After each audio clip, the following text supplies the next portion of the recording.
then when I start looking at their website or their marketing materials, nothing in there to attract women. So, that's just something that it's just a good chance. Whoever you're looking for, does your marketing material, your website attract the true type of person that you're trying to bring into your company.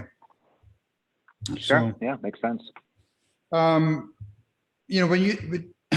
what do you feel as though some of the opportunities that exist for you out there in terms of either, there's obviously a lot of acquisitions going on right now. There's technology, there's robotics, there's a bunch of stuff out there.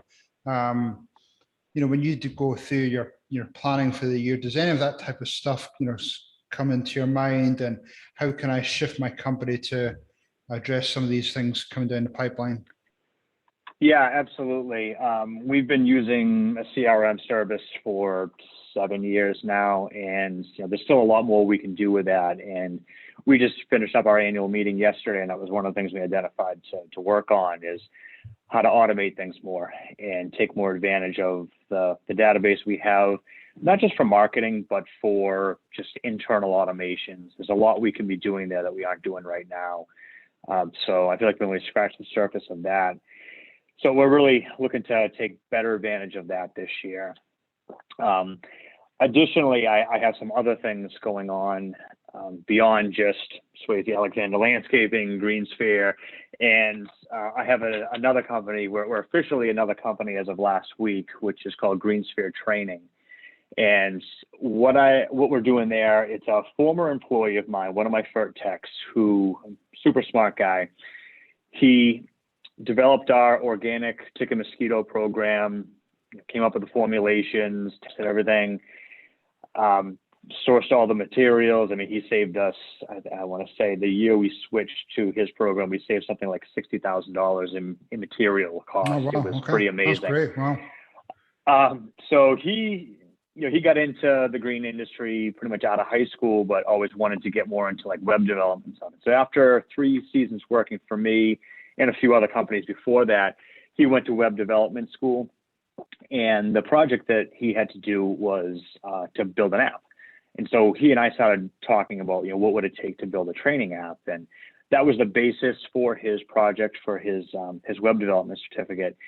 And then in the year plus since he got out of school, we've steadily been working on that. We've hired our first employee, outsourcing to India, which I guess is the way to go for these kind of things. Yeah, the norm these days. Yeah, really.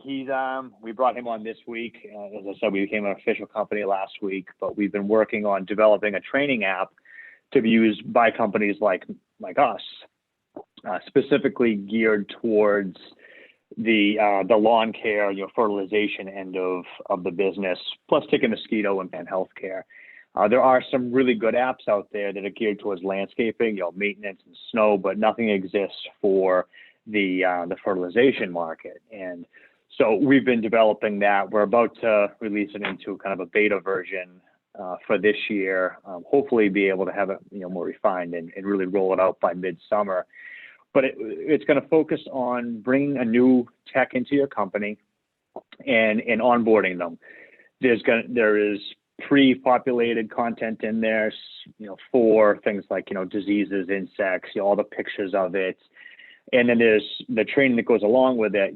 Someone goes through all this training material using the flashcards that are in there, taking quizzes, so their manager can see how they're tracking towards becoming proficient in these areas.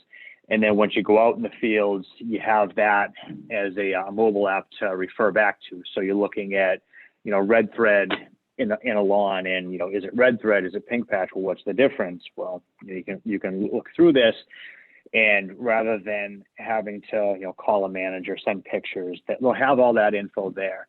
And additionally, what we're going to be able to do with it is, so say midsummer, we get into a Pythium blight outbreak, which is a really nasty disease that we don't get too often up here. So, techs don't see it all that often. But when you find it, you got to make sure it's treated properly and you're not dragging it around on the wheels of your Z-Sprayer or a mower and spreading it to all your customers' properties. So, what I'm trying to get at is the app allows you to basically just take pictures of where you are, take pictures of what the insect disease, whatever the issue is. You pick what you think it is, and it's either going to tell you it's correct or it's not, based on the machine learning we have in the background. And the more pictures we're taking of diseases, the machine learning will get smarter and smarter to correctly identify these things. But it then maps it in the app to the customer's property, and the manager gets a notification that you've got potential Pythium blight outbreak at 123 Jones Street. Well, he can now call that client, verify that that's what it is from the pictures, call it, make an upsell. So the app will allow us to report the upsells, track the upsell dollars, and also provide the heat map in there of where you're finding disease. And as we get more and more users using it, so say in the North Shore area, if we've got 10, 15 companies on this, and they're all putting in where they're finding whatever disease, the 11th company can look at that and go, we should be on the lookout for Pythium blight or whatever the disease is. So it's got a lot of potential to really improve training and simplify training for fertilizer techs out in the field. And as you can see, I'm really excited about it. Yeah, no.